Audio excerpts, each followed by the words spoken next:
Now we're going to continue with the book of Revelation, chapter 4, verse 1.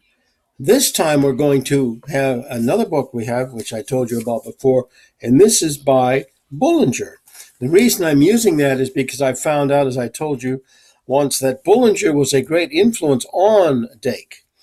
Now, this actually doesn't have as much in it as the others do, but it gives you at least some idea of what he makes of it. What Bullinger does here, actually, is very little on that one section. Because if you look on this page here about the first vision in heaven, right here, you see there isn't very much.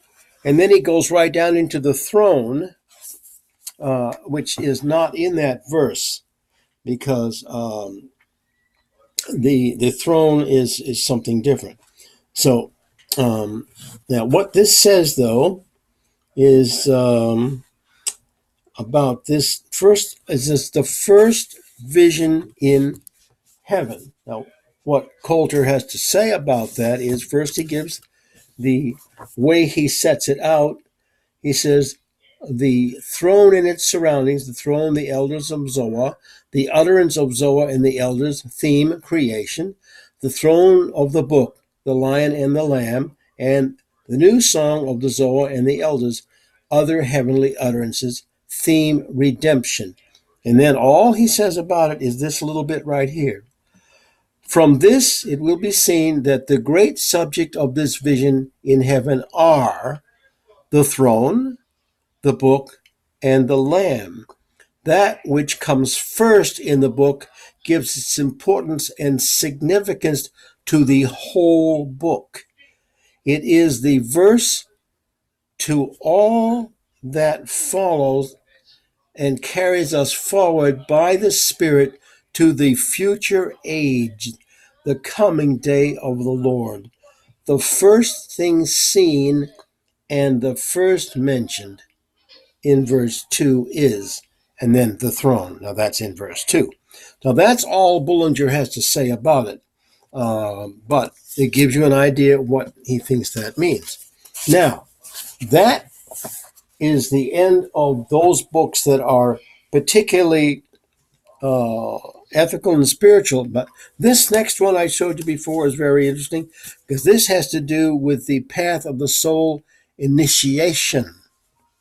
And when you come to that part here of in this book, as you know, this chapter 4, this man calls meditation. Now, this is what it says at the top. John has a new vision that shows the effect of practicing the instructions given in the previous one. The first episode depicts the inner constitution of the aspirant and the steps of receptive meditation. And then he gets to the actual verse as it's written.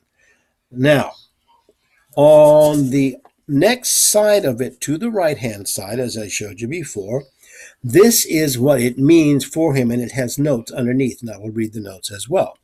First, he says, psychological interpretation, okay?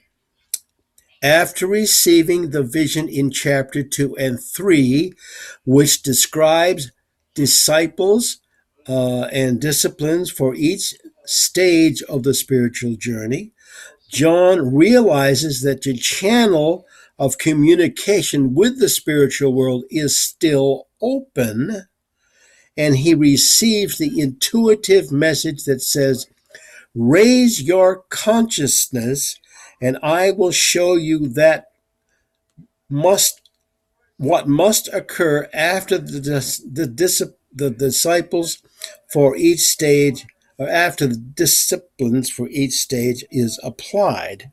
Okay.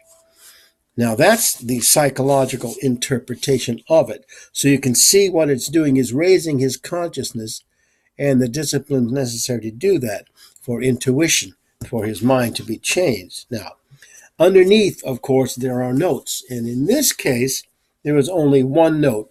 With many others, there are several, but I will read you this one. Verse 1 is probably based on Ezekiel 1:1, which is as follows. The heavens were opened, and I saw visions of God, unquote. The word heaven appears frequently in the Revelation. It represents either the spiritual world or something in that world, depending upon the context of the verse in which the word appears.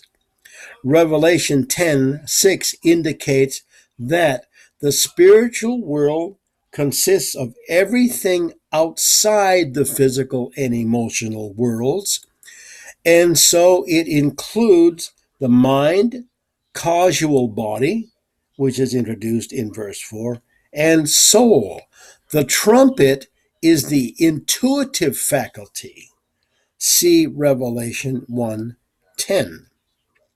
So, there you have something entirely different as a section of the verse itself, his psychological interpretation of it, and then his notes that make it a little more clear about what he means. So you see here, this is a meditative section where the person who has this happen is actually becoming changed mentally and psychologically so that he begins to enter the realm where he is supposed to enter if he follows that which must be done.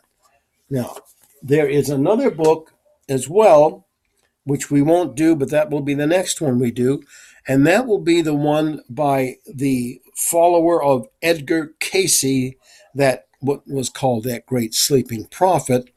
And that is quite interesting what he does about that. And it's quite longer than some of the others. So we will deal with that next time. We will be back shortly.